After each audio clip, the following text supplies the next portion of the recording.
For Patapa po, no, we have, aside from, of course, EJ, who's already qualified in Olympics, we have 6 that we're looking.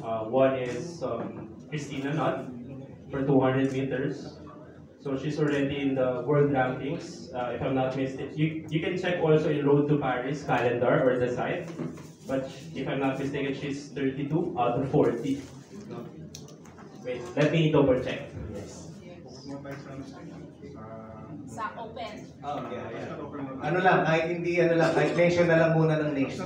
But are all those 6 competing here? Philippine Open? Yes, all of them will be Yes. competing here po. Kahit mga names lang, Captain. No po. Christina Knott, Janly Ubas, Jan Cabang, Lauren Hoffman, Robin Brown, and Eric James. Kasi this is worth mentioning eh, kasi qualifying siya. No? So, we have to mention him. Yes. Kay Coach? Jeff. Yes, good morning. Good morning. Hello, hi, Malay. Yes. Yes. Okay, Coach, anong events na hinahawa? Actually, I'm handling sprints, hurdles, and relays. So basically, connected ako sa overseas athletes natin. We are constantly communicating with them para updated kami what's happening with them, the programs, the development, the progress. So they need a representative para magandang communication. So in particular, sino yung mga kausap mo and how they are preparing for this? Nabanggit ni Sir Secretary yung sila Christina, mga sprinters, hurdlers, most likely mga magka-qualify din in the sprint events. Ayan. Without any bias sa sprint events and hurdles.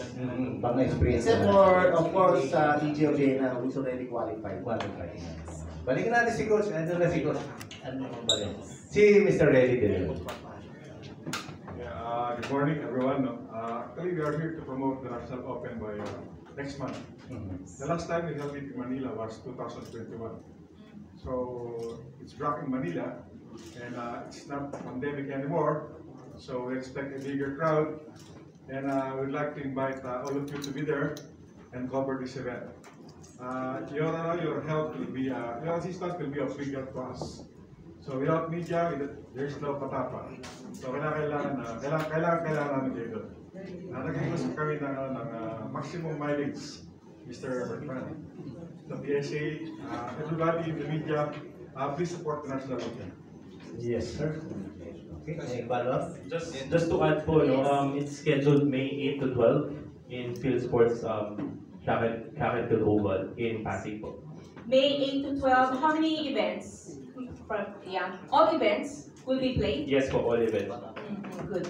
Ano pong instruction ni Mr. Capistrano, Sir Relly, to the main goal in this? I think this is his second back ng Patapa Open Actually, as president? every year naman to, every year naman. But for Mr. Capistrano? Third year ngayon. Third year, okay. So, ano yung pinaka-main goal niya this As I year? mentioned, this is the first time since 2021 that National Open is back in Manila.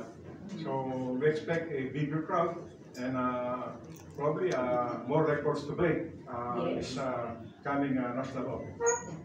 Can we really expect for our Olympians to hit the standard? Sino pinakamalapit? Coach Jeff, please. Actually, gaya sinabi ni Sir Secretary, it's already in the list, no? So, Yes. ano yan, it's an open and a wide race pa. So, we still have actually almost 2 months to go.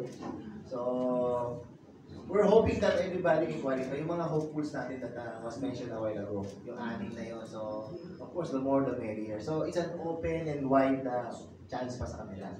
So, the National Open, the National Championship will be a good gauge for them and exposure for them.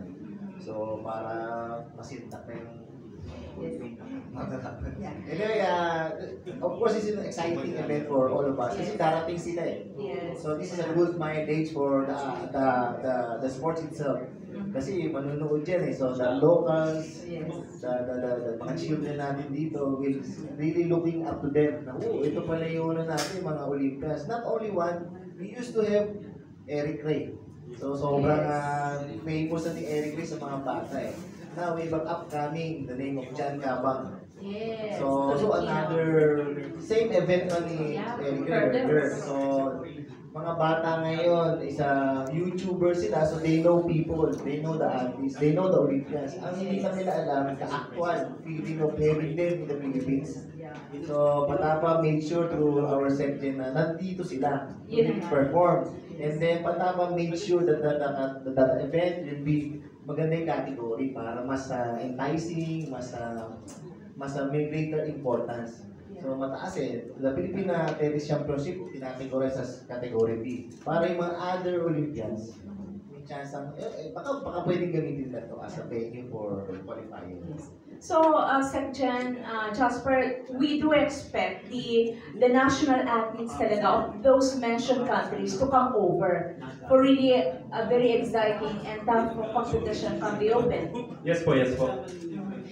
And good thing din, talagang all excited yung mga Filipino heritage athletes natin. Kasi you know naman the weather these days, sobrang init dito sa Pilipinas. And they're coming from the US, considering they do have their own program, diba, to hit this standard and that clocking or whatsoever. Well, gusto rin po namin, no, since they're representing Philippines, we want them to be here also, no, be present, like, yun nga po, like what Coach Joff mentioned, no, makita din po ng mga younger generations to mga idols po nila, no, and at the same time, makakompete din with them, para at least, yung level po natin, no, it keeps on increasing or improving. No?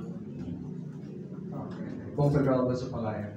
So, kanina you mentioned KK,